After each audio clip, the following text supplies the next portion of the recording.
Honorable Kawazigurukuka was arraigned before the General Court Martial and charged with aiding and abetting certain crimes. Unfortunately, within the charge sheet, it was not disclosed who the Honorable Kawazigurukuka had allegedly aided to commit crime. That is why you had the Supreme Court briefly considering that issue with regard to the defects in the charge sheet, because one of the attacks leveled against the prosecution, or one of the challenges raised against the prosecution, was that the charge was incurably illegal.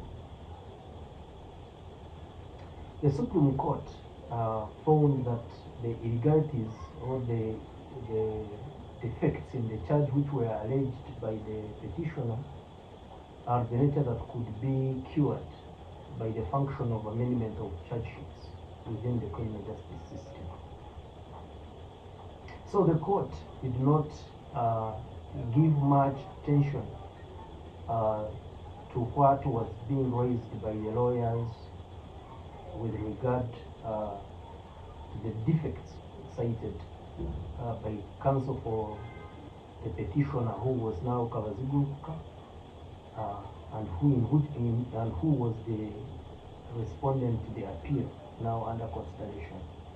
So court did not give much effort in analyzing the charge sheet and the complaints that were raised against that charge sheet, because perhaps more important issues were under consideration.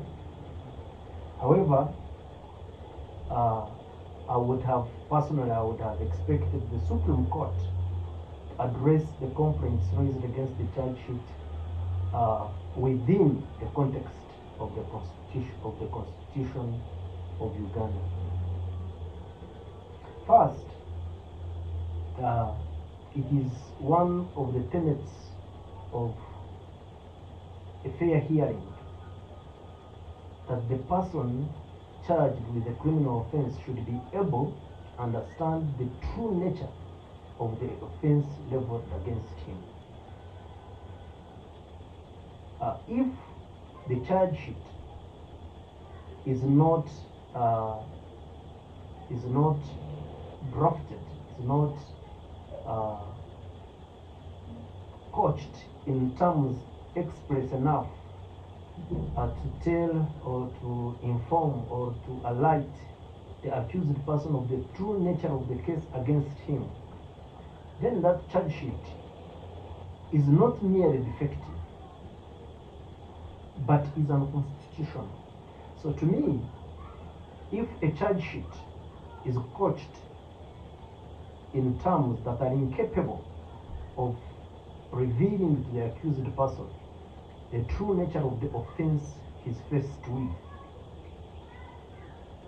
if the charge sheet is not couched in such a way that the accused person can be able to enlist a plausible defense to the charges leveled against him, then that charge sheet is not merely defective within the meaning of the law. That charge sheet is unconstitutional. And if a charge is unconstitutional, to me, that is not a charge that you can leave to be amended through the function of amendment of charge sheets. If a charge is couched in such a way that it is unconstitutional, to me, that charge should be struck down by the court of. Now, having said that, I wish now to really bring the impugned charge sheet in this case within legal context. Honorable Kawazigurukuka was charged with aiding and abetting a crime. And in the charge sheet, there was no revelation of who the Honorable Kawazigurukuka was charged for having aided. In short, it was alleged that he had aided someone to commit a crime, but that person was not disclosed. Therefore, the defect in the charge had the capacity to deny the accused person of the actual offense that he had committed. Because if you do not tell me who I aided, you have not told me how I committed the crime. If you do not tell me who you are alleging that I aided to commit a crime, how can I defend myself?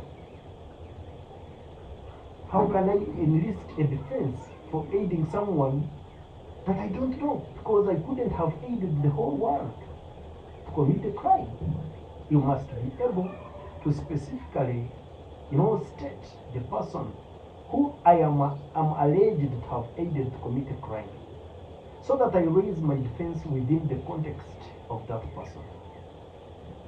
It could be that I do not know this person altogether. It could be that I have never met this person altogether. So the person aided is critical to a charge of aiding and abetting a crime. If you do not tell me the person you allege I aided to commit a crime, I am incapable of enlisting a defense against such a charge. And if I am unable, by the charge sheet, if I am unable to get sufficient facts to enlist a defense to defend myself, then the charge sheet is not just onerous, it is unconstitutional. And something that is unconstitutional has no place in law. Such a charge sheet should suffer only one fate: to be struck by the court of law. So for the Supreme Court to have simply casually said that these are anomalies, these are defects, and such defects could be amended at any time during the course of the prosecution, to me was to put the bar a little bit lower than it should be, especially given that the nature of the defect was that goes to the very fabric of the charge itself. And as much as such a charge was incapable of disclosing to the person the actual offense the person was charged with, as much as, to the extent that the charge offended the tenets of a fair hearing within the scope of Article 28 of the Constitution, to me, that charge was unconstitutional. It was a dead on arrival, and it should have been struck down by the court, not being saved and romanced with, under the consideration that it can be amended to cure the illegality or the defects during the course of the trial.